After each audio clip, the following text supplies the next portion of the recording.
Good morning everyone. My name is D. Harshita from Academic Heights Public School, Biranguda branch. 6th March. So today I'm going to say about continuous tenses.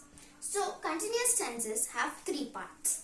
Past continuous, present continuous and future continuous.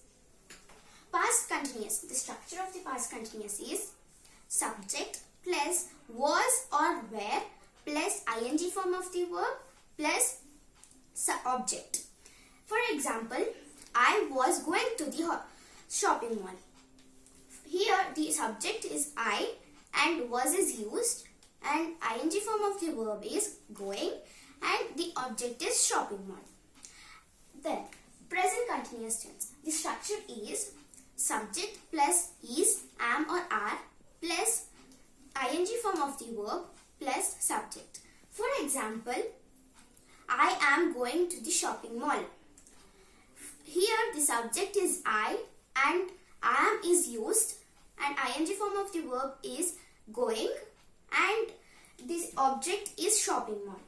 Future continuous tense. The structure is subject plus shall be or will be plus ing form of the verb plus subject plus object.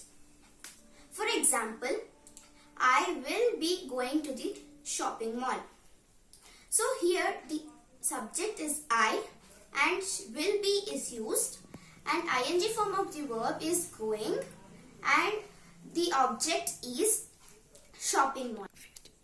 So now we can understand that past means the work had already done and present means which we are doing now and the future means which we are gonna do.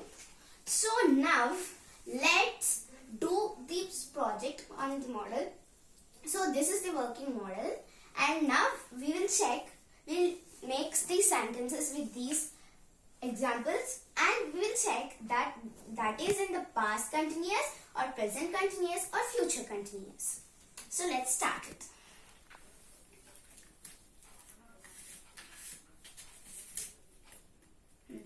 Here they were washing.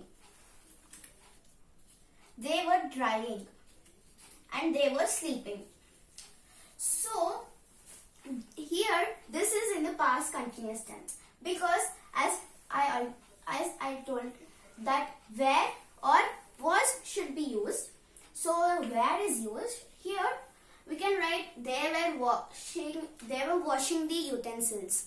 So they is the subject here and was or were.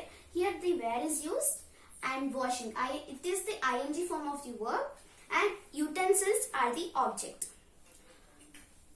And like that only ing form of the verb is drying and clothes are object. Clothes or anything. Drying clothes or anything. And sleeping. Sleeping is the ing form and on the bed. Bed is the object. So this sentence is in the past continuous tense.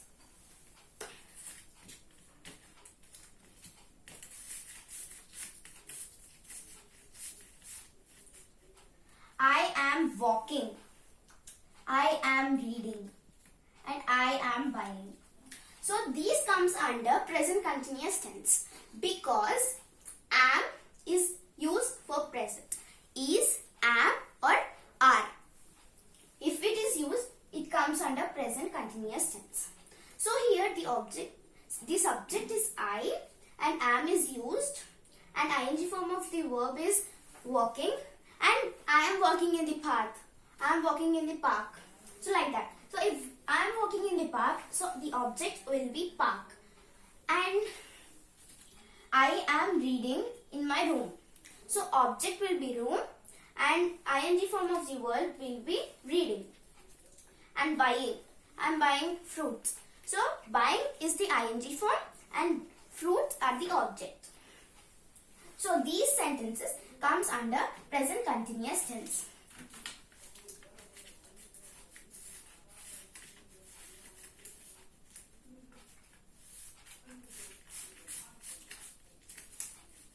We will be reading. We will be going. And we will be cleaning. So we will be reading. So here this comes under future continuous tense because here will be is used. Will be or shall be, when it is used, we called it as future continuous tense. So we will be reading the book or reading anything. So we will be, this comes under future continuous tense. So here the object is, the subject is we, and will be or shall be. Will be is used here, and the ing form of the verb is reading and reading the book. So book will be object. We will be going. So here we is the subject and will be is used, and going outside. So outside is the object and going is the ing form. And cleaning the floor. So cleaning is ing form of the verb and the floor is the object. So now we understood what is past and present and future continuous tense. So these are the examples of past, present and future. So this is called continuous tense. So thank you.